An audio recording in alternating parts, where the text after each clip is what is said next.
Today I'm going to demonstrate some advanced techniques in lithium exploration. What I have here, I'm out in a place called Railroad Valley.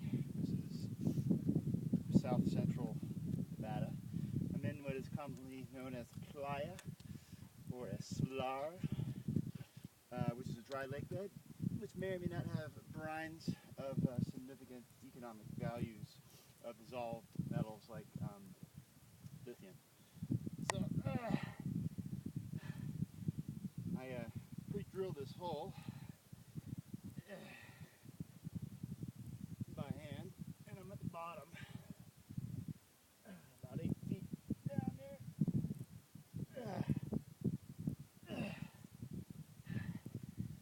Took about 30 minutes to dig this hole, and there you see it.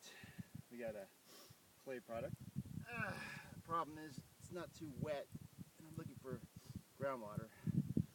So it's looking like we'll have to come back here in a few days to see if there's any water